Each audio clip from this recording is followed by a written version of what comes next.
UP DElEd के पहले और तीसरे सेमेस्टर का जो रिजल्ट है वो 9 नवंबर को परीक्षा नियामक प्राधिकारी कार्यालय उत्तर प्रदेश प्रयागराज की ओर से जारी कर दिया है। आपको पता ही होगा काफ़ी बड़ी संख्या में जो स्टूडेंट्स हैं वो यहाँ पर फेल हुए हैं। स्क्रीन पर आप देख भी सकते हैं कि ये बैक वाले स्टूडेंट्स की यहाँ पर मार्कशीट है जो कि फेल हो चुके हैं। तो ऐसे में हम बात करेंगे एक या दो सब्जेक्ट में अगर आप फेल हैं तो आगे आपको क्या करना है और क्या अगले सेमेस्टर के आप एग्जाम दे सकते हैं नहीं दे सकते हैं। जिन स्टूडेंट्स का सेमेस्टर बैक है उन स्टूडेंट्स को आगे क्या करना है जानेंगे विस्तार से। अगर आप चैनल पर नए हैं तो चैनल को सब्सक्राइब करके बेल आइकन प्रेस कर लीजिए और इस वीडियो को अपने अदर फ्रेंड्स के साथ भी शेयर कीजिए। तो चलिए दोस्तों आज की इस वीडियो को स्टार्ट करते हैं। दोस्तों अगर आपका एक या दो सब्जेक्ट में बैक लगी है, ठीक है, ये किसी भी एक सब्जेक्ट में अगर आपकी बैक है यानी कि एक सब्जेक्ट में आप फेल हैं या दो सब्जेक्ट में आप फेल हैं तो आपको बिल्कुल भी घबराने की आवश्यकता नहीं है। आप नेक्स्ट सेमेस्टर की पढ़ाई कर लीजिए, ठीक है। आप नेक्स्ट सेमेस्टर में पहुंच चुके हैं, आपको किसी ने भी रोका नहीं, किसी ने भी टोका नहीं है। अगर आप फर्स्ट सेमेस्टर में थे अभी तो आप पहुंच चुके हैं अब सेकेंड सेमेस्टर में, ठीक है। आप पहुंच चुके हैं अब सेकेंड सेमेस्टर में। और अगर आप अभी थर्ड सेमेस्टर में थे तो आप पहुंच चुके हैं फोर्थ सेमेस्टर में। आप अब अगले सेमेस्टर की पढ़ाई चालू कर दीजिए, ठीक है। अगले सेमेस्टर की पढ़ाई अच्छे से चालू कर दीजिए ताकि अगले सेमेस्टर में आपकी किसी भी सब्जेक्ट में बैक ना लगे, ठीक है। अगर आप एक या दो सब्जेक्ट में फेल हुए, एक या दो सब्जेक्ट में आपकी बैक है तो आप अगले सेमेस्टर की कर दीजिए पढ़ाई स्टार्ट, क्योंकि आपको कोई भी रोक नहीं रहा है। पहुंच चुके हैं अगले सेमेस्टर में, ठीक है। और हो सकता है आपके कॉलेज में टीचिंग भी लग चुकी हो नेक्स्ट सेमेस्टर की, तो आपको बिल्कुल भी टेंशन लेने की आवश्यकता नहीं है, ठीक। ये चीज़ आप समझ गए होंगे। अब जिस सब्जेक्ट में आपकी बैक लगी है, एक या दो सब्जेक्ट में किसी भी सब्जेक्ट में आपकी बैक लगी है, उसका पेपर कब होगा? उसका पेपर होगा भैया 2025 अगले साल, ठीक है। कब होगा पेपर? अगले साल। आप यही जानने की कोशिश कर रहे हैं कि अगर हम फेल हुए हैं तो हमारा पेपर कब होगा?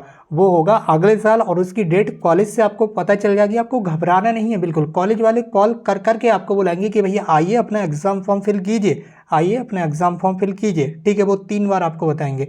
तो उस समय आपको अपना एग्जाम फॉर्म फिल करना है उस सब्जेक्ट का जिस सब्जेक्ट में अभी आपकी बैक लगी है। अब आप ये ना कहिए कि अभी से मुझे बता दीजिए किस मंथ में होगा मेरा बैक का एग्जाम। तो अभी से कैसे पता? वो तो जब पीएनपी से डेट आएगी ना तभी आपको डेट पता चलेगी। तो अभी आपको टेंशन लेने की आवश्यकता नहीं है। अभी आप अपने अगले सेमेस्टर की तैयारी कीजिए, जो आप अगले सेमेस्टर में पहुंचे। इस वाले सेमेस्टर की तैयारी कीजिए, दूसरे या चौथे सेमेस्टर की। इसके पेपर जब भी होंगे, जब अभी नया बैच स्टार्ट होगा, ठीक है। अभी क्या होगा? नया बैच स्टार्ट होगा तो उसके साथ में आपके फर्स्ट सेमेस्टर के एग्जाम होंगे। और जो स्टूडेंट्स अभी थर्ड सेमेस्टर में, अगर थर्ड सेमेस्टर में आपकी बैक लगी है तो आपको पता ही होगा जो स्टूडेंट्स ने अभी फर्स्ट सेमेस्टर के एग्जाम दिए वो स्टूडेंट्स जब थर्ड सेमेस्टर में पहुंच जाएंगे तब आपका थर्ड सेमेस्टर का बैक एग्जाम होगा। तो कम से कम अभी 1 साल का वक्त उसमें लगने वाला, तो इससे आप घबराइएगा नहीं, ठीक है। अब यहाँ पर ये सारी चीज़ें हो गई उन स्टूडेंट्स के लिए जो एक या दो सब्जेक्ट में फेल हैं। आप अगले सेमेस्टर में पहुँच चुके हैं। कई सारे स्टूडेंट्स के कमेंट्स आ रहे हैं कि हम अगले सेमेस्टर में पहुँचे हैं या नहीं पहुँचे हैं। तो आप पहुँच चुके अगले सेमेस्टर में, आपको किसी ने रोका नहीं है, ठीक। अब जिन स्टूडेंट्स की 2 से ज़्यादा सब्जेक्ट में बैक है, ठीक है, 3 सब्जेक्ट में बैक है, मान लीजिए 4 सब्जेक्ट में बैक है, 5 सब्जेक्ट में बैक है, ठीक है। कई सारे स्टूडेंट्स ऐसे निकल आते हैं जिनकी इतने ज़्यादा सब्जेक्ट में बैक होती, तो आप पहुँचे ही नहीं अगले सेमेस्टर में। आप अगले सेमेस्टर में नहीं पहुँचे।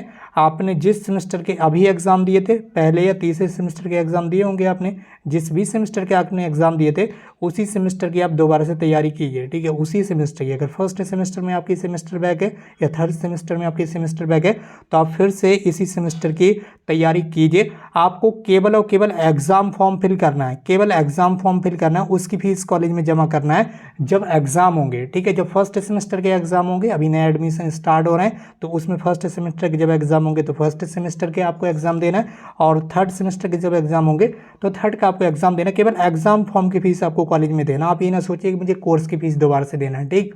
तो केवल एग्ज़ाम फॉर्म की जितनी भी फीस जाती हो आपके कॉलेज में, 1000, 500, ठीक है, जो भी जाती हो आप अपने कॉलेज से पूछ लीजिए, वो एग्ज़ाम फीस आपको कॉलेज में देना है। और इसमें आपको दोबारा से टीचिंग करने की ज़रूरत नहीं पड़ेगी क्योंकि अब टीचिंग में यहाँ पर फेल नहीं हुए हैं, ठीक। तो आपको केवल और केवल एग्ज़ाम देना है जो कि बोर्ड की तरफ से कंडक्ट किए जाते हैं, बस उसी की फीस आपको दोबारा से पेमेंट करना है। बाकी और कोई ज़्यादा झंझट आपको नहीं करना है, बस दोबारा से आप एग्ज़ाम देंगे सभी सब्जेक्ट के, ठीक है। इसमें क्या होगा, इसमें सभी सब्जेक्ट के एग्जाम आपको दोबारा से देना होंगे। अगर आप 3 सब्जेक्ट में फेल हुए या 4 या 5 में तो आपको सभी सब्जेक्ट के एग्जाम दोबारा से देना होंगे। आपका पूरा सेमेस्टर बैक है, केवल एग्जाम ही आपको दोबारा से देना है और कुछ भी आपको एक्स्ट्रा नहीं करना है। तो ये सारी चीज़ें आपके समझ में आ गई।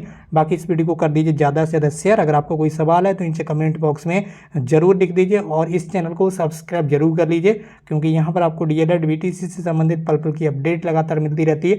आज की इस वीडियो बस इतना ही, मिलते हुए एक नई वीडियो में एक नई इन्फॉर्मेशन के साथ। Thank you so much for watching this.